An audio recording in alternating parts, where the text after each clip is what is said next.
The Southpoint Show on Trickstar Radio with KXVU. Right then, we're inside the building. This is Trickstar Radio. It's the Southpoint Show. Man like Pavv joins us in the building. How you doing, sir? Yes, I'm good, man. How you doing? I'm good, sir. I'm good. I'm in a really good mood today, I've got to say. It's been a good day. Good, man. It's been a good day. How are you? Yeah, man, I'm great. I'm doing well. Yeah?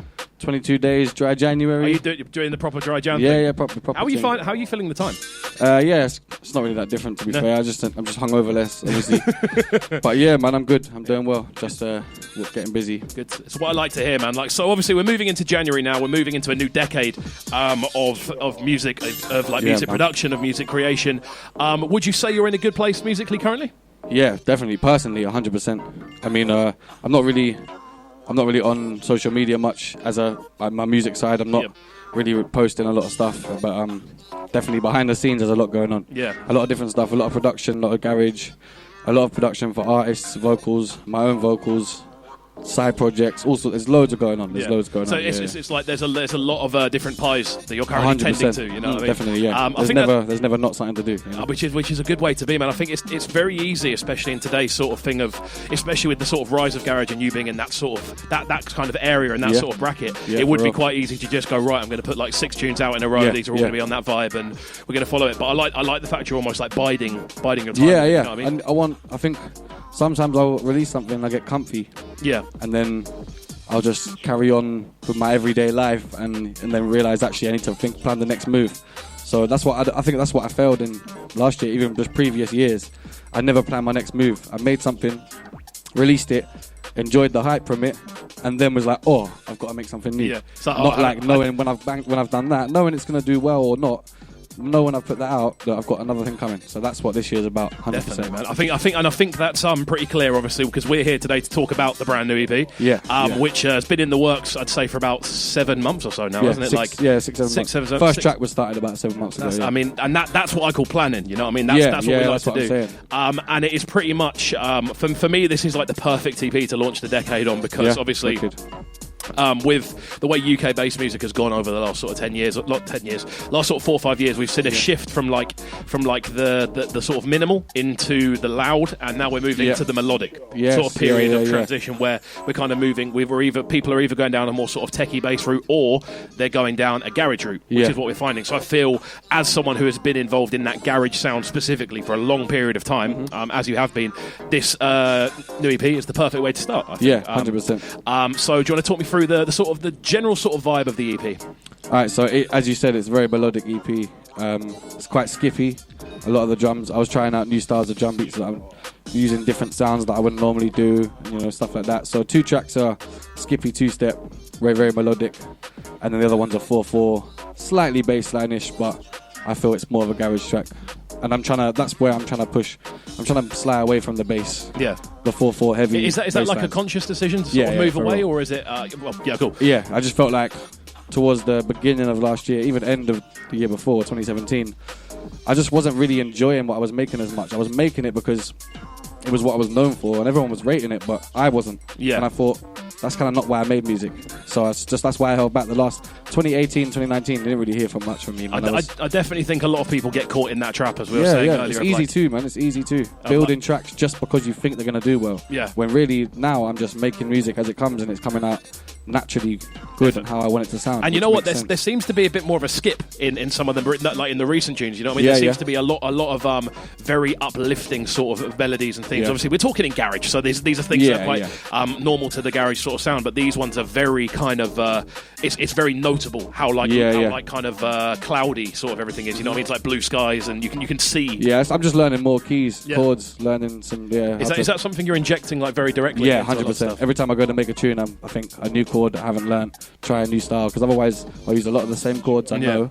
I'll just use them in a different key, and you can slightly just hear the similarities between the 2 tunes, which is a good thing in a way. You have a signature sort of sound, people know it's you, but also I want to break a bit of a boundary in my sound a bit more, innit? And I think as we are moving into this new decade now, I think that sort of almost redefining yourself is kind of essential, I think, for a lot of producers, especially in dance music where the trends move every couple of years. So we've been listening to 9am in the background, which is a certified banger. I'm sure we're going to hear it in full in your listeners a little bit later on. Talk to me about Leave Me as well. Leave Me. Alright, so that one started off as like I had no inspiration to make a tune. I had spare time. I was just sitting down, and I started messing around with some sounds, and then suddenly just came with a new sort of vibe, and was like, cool. Instantly got inspired. I remember I was thinking, I'll just sit down. It was quite late. I was like, I'm not really gonna. I'll just have some fun in it, and then ended up staying till 4 a.m. and making that tune, pretty much finishing it. Do you find yourself doing that a lot with the studio sessions? Like when you sort of like get into it? Yeah. Once you're into it, that's me. And like, even if I got work the next day, music's way more important. And if I'm like, I don't want to stay out late and drink because I got work the next day, because that's a responsibility, you know? But when it comes to music, that's also a responsibility that I can put over work and being tired the next day. So yeah, a lot of the time I do that shit, stay out late. Nice, man. I think that sort of late night sort of overhaul studio session sort of thing is almost, because so many people now are bedroom producers in a way that you can get everything at home. 100%. I feel that sort of thing of, it's fine, I'll just crack on with it tomorrow morning when I wake up. That thing almost like removes that sort of like overnight studio session. I'm going to sit here and work on this. It's less difficult to sort of get lost in tunes now. I feel for a lot of producers. Do you enjoy the sort of long haul production sort of? Yeah, sometimes I get. I know I've been in it for too long, 3 hours, and I get just like studio brain. My brethren calls it. So I take a step back. I always like, I'll just go watch some TV or anything and forget what I made. That's the best way for me to have a new outlook on it, is not keep listening to it, leave it for a few hours and go back to it, and then I recognise things that I haven't in the first time around, you know? Like little things you can add, little things you can think, definitely. New melodies or new ways you can take it or anything. I think that idea of having like controlled breaks within production sessions is something I think a lot of people don't necessarily want to do it, but it's something that will benefit you. Yeah, you get excited, and I do the same. Sometimes I'm like rushing myself and almost feel the adrenaline when I'm making a tune, and I need to be like, no, because otherwise I'll be like, oh, that sounds good, and just roll with a new idea, and it might be trash in half an hour when I like actually step out. When the serotonin's dropped. Exactly, Next day I'm listening back to it, I'm like, right, I made that. Right, so the other tune on the EP, I'm not going to say 1, 2, 3 because I liked every tune to have its own in its own right. It wasn't made in that way. So the final tune we're going to talk about is Champion. Champion, yeah. So talk to me about this one.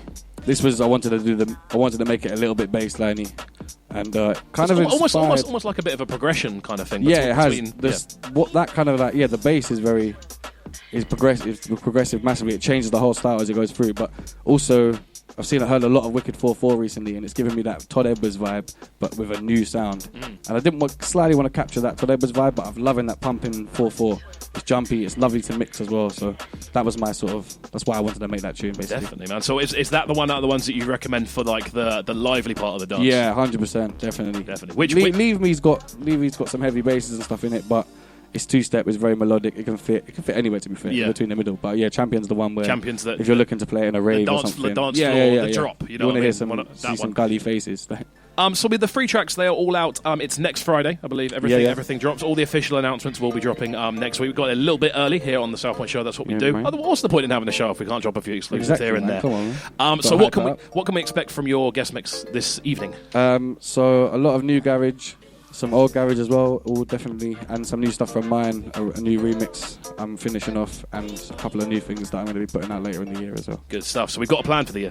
Yeah, there's a plan. The next move is being 100%. That's what I like to hear, man. It's good talk. It's been good to talk to you this evening. Likewise. And I'm looking forward to hearing your guest mix. And I'm going to be in the room bopping in the background. Always. Don't go anywhere. We are live on Trickstar Radio. This is the Southpoint show. Pavv is going to come around here right now and get his memory stick into this into one of these beautiful devices here. And we're going to crack on with the guest mix. This is the Southpoint show, 4th Thursday of every month. I'm going to leave this one in the background for when Pav's getting ready, and then we're going to crack on. Don't go anywhere. You know what we do. The Southpoint show on Trickstar Radio with KXVU.